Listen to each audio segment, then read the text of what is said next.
Hello all, welcome back to my channel. तो देखिए, आज जिस इक्विपमेंट के बारे में आपको बताने आई हूँ that is combined graduate level examination CGL। इसके फॉर्म जो है वो 23 दिसंबर को आ गए थे और इसकी जो लास्ट डेट है फॉर्म फिलअप की वो है 23 जैन 2022। ठीक है, इसकी ऑनलाइन फ़ी पेमेंट की डेट जो है वो 25 जैन 2022 है। तो यहाँ पे सारी डेट मेंशन है, आप चेकआउट कर सकते हैं। मैं आपको लिंक प्रोवाइड कर दूँगी PDF की। ठीक है, और इसकी जो लास्ट डेट है पेमेंट थ्रू चालान की वो है 27 जैन। ठीक है, और करेक्शन विंडो जो है वो 28 जैन से खुलेगी 1 फेब तक के लिए। और schedule for combined base examination tyre 1 जो होने वाले हैं वो अप्रैल में होंगे और उसके बाद आपका टायर 2 और टायर 3 विल बी नोटिफाइड। ठीक है, तो इसकी तीन टायर और 4 टायर एग्ज़ाम्स होते हैं। चलिए नीचे देख लेते हैं कि कौन कौन एलिजिबल है। देखिए, यहाँ पर जो है यहाँ पे दिखा रहे हैं कि नंबर ऑफ़ पोस्ट जो हैं उसकी क्या क्या एज लिमिट है। ठीक है, जैसे असिस्टेंट ऑडिट ऑफिसर है उसकी एज लिमिट जो है वो 18 से लेकर 30 साल तक है। इसी तरीके से कुछ कुछ एज लिमिट्स हैं कि कौन कौन से आप फॉर्म भर सकते हैं, उसके लिए आपकी क्या एज लिमिट होनी चाहिए और क्या क्लासिफिकेशन ऑफ पोस्ट है और किस मिनिस्ट्री डिपार्टमेंट में ये पड़ता है। ठीक है, चलिए नीचे देखते हैं। देखिए, ये इसकी वेबसाइट है, आप यहाँ से जाकर फॉर्म फिलअप कर सकते हैं, इस वैकेंसी के बारे में देख भी सकते हैं। चलिए, यहाँ पे SC ST के लिए रिलैक्सेशन है वो दिया हुआ है। एंड देन उसके बाद हम नीचे देखते हैं।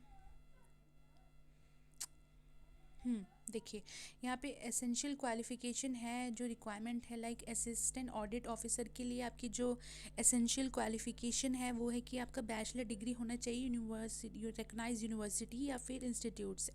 ठीक है, डिज़ायरेबल क्वालिफ़िकेशन यहाँ पर आपको रिटर्न की चार्टर्ड अकाउंटेंट हो या फिर कॉस्ट मैनेजमेंट अकाउंटेंट हो, this is desirable not compulsory, right.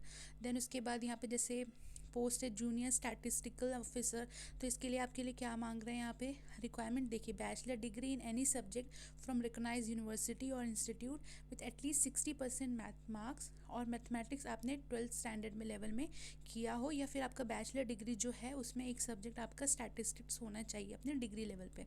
ठीक है, इसी तरीके से और भी पोस्ट हैं जिनकी क्या क्या रिक्वायरमेंट है, क्या एसेंशियल क्वालिफिकेशन यहाँ पर दी हुई है, आप जाके चेकआउट कर सकते हैं। ठीक है, बाकी ऑल अदर पोस्ट के लिए जो है बैचलर डिग्री आपका इक्वलेंट मांगा जा रहा है, यूनिवर्सिटी से रिकॉग्नाइज्ड यूनिवर्सिटी से होना चाहिए। ठीक है, अप्लाई करने का तरीका ये है कि आपको यहाँ पे वेबसाइट है, यहाँ पे लिंक मैं आपको प्रोवाइड कर दूँगी डिस्क्रिप्शन बॉक्स में, आप वहाँ पे जाके क्लिक करें और अपना रजिस्ट्रेशन और ऑनलाइन एप्लीकेशन फॉर्म फिलअप करें। इसके लिए इन्होंने बता रखा है कि जो आपका फॉर्म होना चाहिए उसका पासपोर्ट साइज़ जो होना चाहिए वो 20 KB से 50 KB के बीच में होना चाहिए। ठीक है, और फोटोग्राफ आपकी परफेक्ट होनी चाहिए, मतलब कि कुछ ब्लर नहीं होना चाहिए। ठीक है, और चलिए एप्लीकेशन फ़ीस देख लेते हैं। देखिए, इसकी एप्लीकेशन फ़ीस जो है वो 100 रुपीज़ है। बाकी वुमेन कैंडिडेट्स और SC ST के PWD के लिए, एक सर्विसमैन के लिए ये फ्री ऑफ कॉस्ट है। ठीक है, हाँ देखिए, सेंटर फॉर एग्जामिनेशन, देखिए ये सेंटर्स दिए हुए हैं जहाँ जहाँ पे आप फॉर्म फिलअप कर सकते हैं, एग्जामिनेशन आपके जो होंगे। ठीक है, देखिए अगर आप सेंट्रल रीजन आपको भरना है, जैसे बिहार या उत्तर प्रदेश हो गया, यहाँ पे दिया हुआ है सेंटर भागलपुर, मुजफ्फरपुर, पटना, पुणे, तो आप सेंट्रल रीजन में जाकर अपना सेंटर फिलअप करेंगे। ठीक है, इसी तरीके से आपको अंडमान निकोबार, वेस्ट बंगाल, उड़ीसा, इसमें फर्दर डिवीजन है कि एग्जामिनेशन सेंटर और कोड क्या होगा, ईस्टर्न रीजन में फिल कर सकते हैं।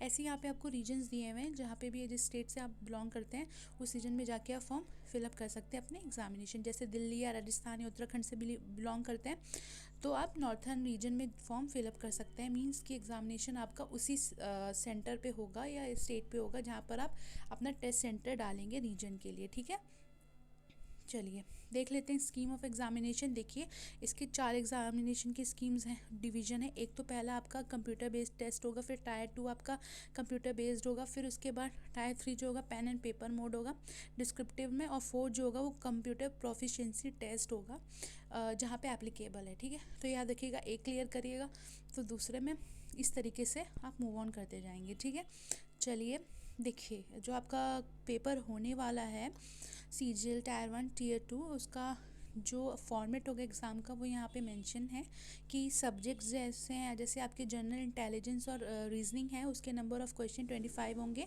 और मैक्सिमम मार्क्स आपके 50 होंगे। जनरल अवेयरनेस के 25 होंगे, क्वांटिटेटिव एप्टीट्यूड के 25 होंगे, इंग्लिश कंप्रिहेंशन के 25 होंगे। ठीक है, आपके पास 1 आवर मिलेगा। ठीक है, चलिए देखते हैं। और उसके बाद आपका जो क्वांटिटेटिव एबिलिटीज़ होंगे उसके आपके मैक्सिमम मार्क्स जो होंगे 200 होंगे और 100 क्वेश्चंस होंगे और आपको 2 आवर्स मिलेंगे। ठीक है, फिर उसके बाद आपका ऐसी फर्दर डिवीजन है तो 2 आवर्स मिलेंगे, इसमें आपका इंग्लिश होगा, स्टैटिस्टिक्स होगा, जनरल स्टडीज़ होंगे। ठीक है, चलिए देखिए, जो टायर 1 और टायर 2 होना है आपका बेसिकली ऑब्जेक्टिव टाइप और मल्टीपल चॉइस क्वेश्चंस होने वाले हैं, यहाँ पर लिखा हुआ है। और आपका जो निगेटिव मार्किंग है टायर 1 के लिए वो 1/2 है, डेट इज़ 0.5 है, और टायर 2 के लिए जो है आपका 0.25 है। ठीक है, चलिए टायर 2 एग्जामिनेशन जो होगा वो आपका पेन और पेपर मोड होगा। आपका डिस्क्रिप्टिव पेपर होगा, हिंदी या इंग्लिश आप जो भी लैंग्वेज कंफर्टेबल होंगे। ठीक है, और मैक्सिमम मार्क्स आपके 100 होंगे और टाइम अलॉटेड जो होगा आपका 1 आवर होगा। ठीक है, इसी तरीके से टायर 3 के बारे में बता रखा है। चलिए, स्किल टेस्ट होगा जहाँ पर डेटा एंट्री स्पीड वगैरह टेस्ट होगी। कुछ पोस्ट हैं जहाँ पे ये रिक्वायर्ड होगी, स्किल टेस्ट लेंगे ये।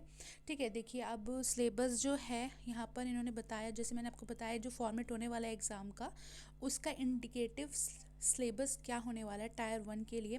देखिए जनरल इंटेलिजेंस एंड रीजनिंग में जो आपका आने वाला है, देखिए आपकी questions analogy, semantic, figure classification, semantic series, तो ये ऐसे आपके डिवीजन है। जनरल अवेयरनेस में इन्होंने बताया कि history, geography, polity, scientific research वगैरह से क्वेश्चंस आएंगे, आप ये पढ़ सकते हैं, मैं बता दूंगी आपको डिस्क्रिप्शन में।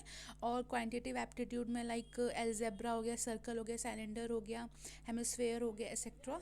ठीक है, उसके बाद इंग्लिश कंप्रिहेंशन में आपके ability to understand English comprehensive ऐसे क्वेश्चंस होंगे।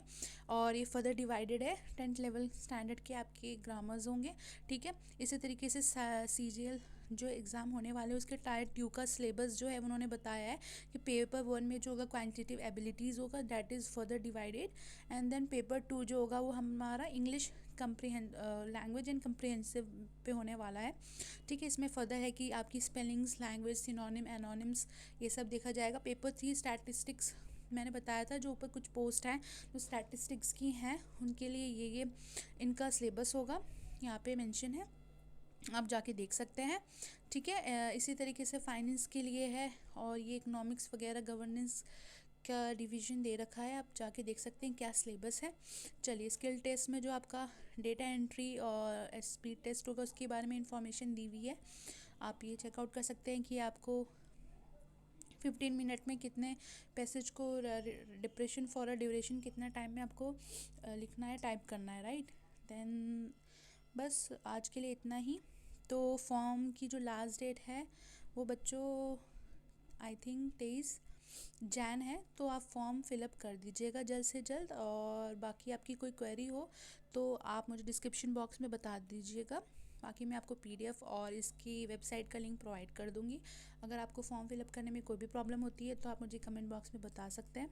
बाकी बी सेफ़, पढ़ते रहिए, मेहनत करते रहिए। Thank you, bye bye, take care.